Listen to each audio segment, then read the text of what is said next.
If I'm at home, it's mom. If I'm with my mom, it's Coco. If I'm at work, it's Sam.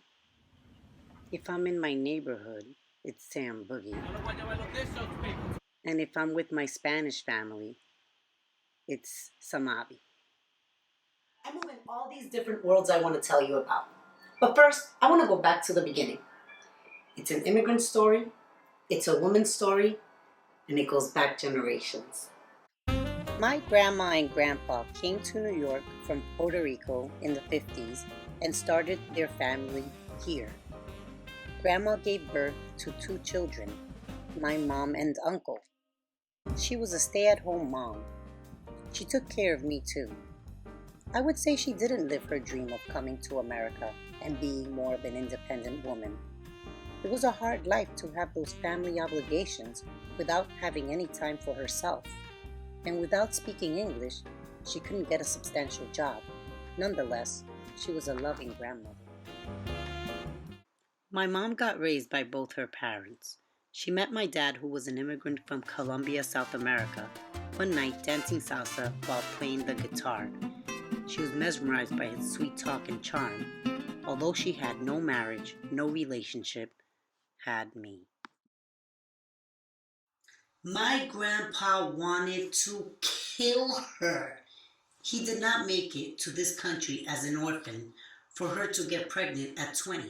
My grandmother is an example of the struggles Latina women face when they are trying to make their way in this country. She had the language barrier and my mother pregnant, and then it was my turn. I was going to college when I met my daughter's dad. I wanted more freedom, and so I moved in with him and got pregnant. How ironic. What sort of freedom was I going to have with a baby and without having completed my education? There wasn't much financial freedom.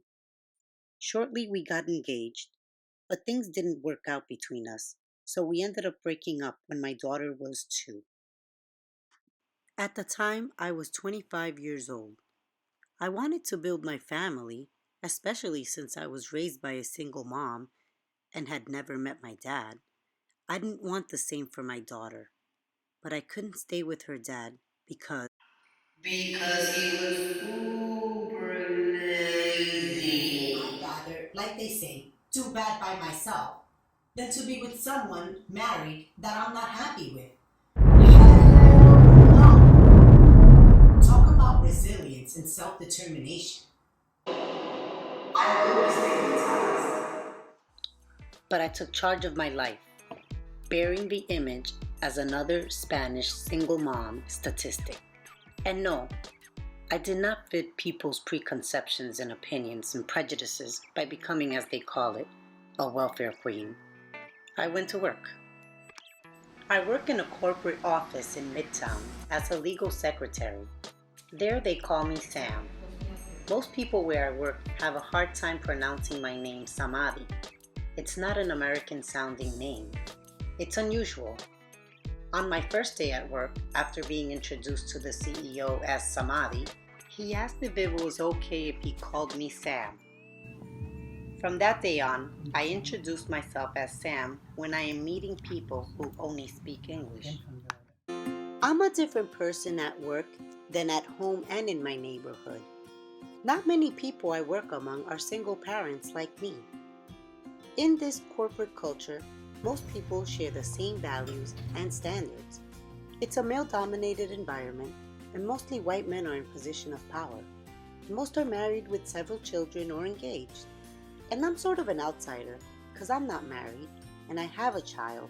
I don't live in a house. I still rent an apartment in the city, and nor do I have a nanny nor housekeeper. I also didn't graduate or have the economic resources to get into an Ivy League school either. So what could I do? Well, the best that I can to raise my daughter to be better. Good evening, may it please the court. My name is Saray Perez, and I am here on behalf of the respondents, the Department of Education, also known as the DOE. By having access to educational programs, she optimizes her potential for future success and human capital.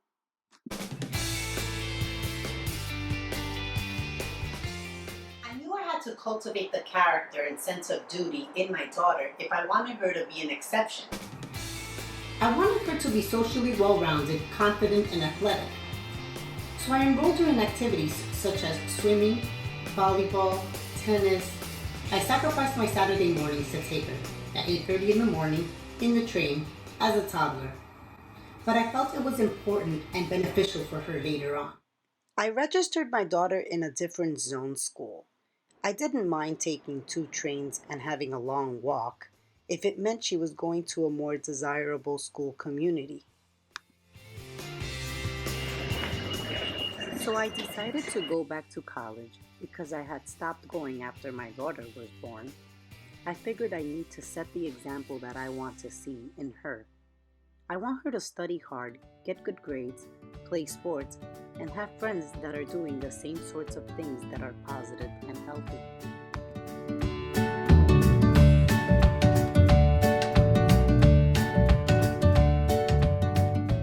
It wasn't until I started working in corporate America that I realized how subordinate my race, gender, and class are in the society that I live in.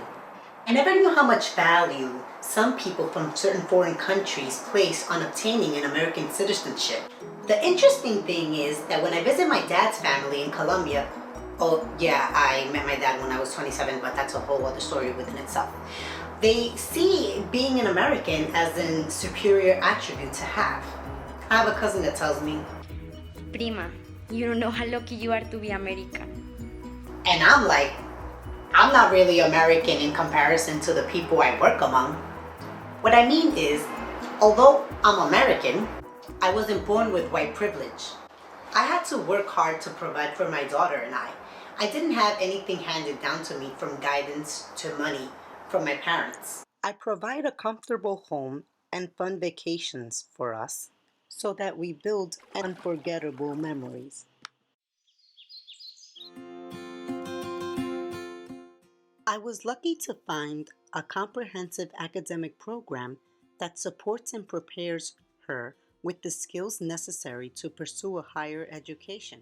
Inspired by the program's willingness to serve the urban youth communities by helping these kids avoid typical entrapments such as teenage pregnancy, drugs, gangs, or cutting school, that I became part of the Parent Council. On behalf of my client, Mr. John K.B. Carter, we like to thank.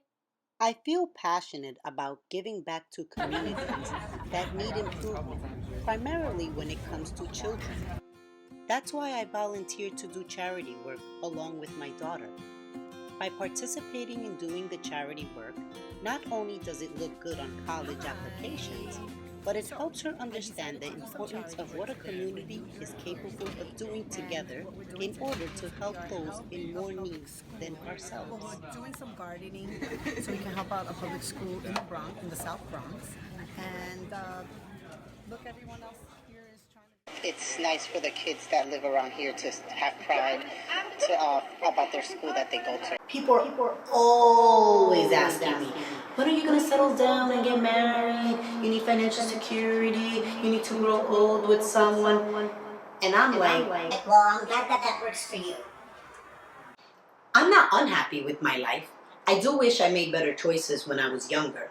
Like, for instance, instead of having a daughter at the age of 23, I wish I had finished school, met someone like me who was in school, not hanging out, someone with ambition that creates opportunities for himself that then they can give off to their children and open the doors for them. It's too bad I couldn't see those things when I was 23.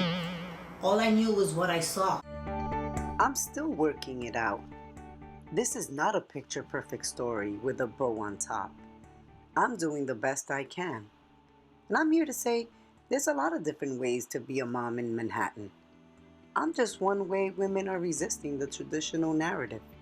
I'm everything but typical, even in the face in a world that's not always so welcoming.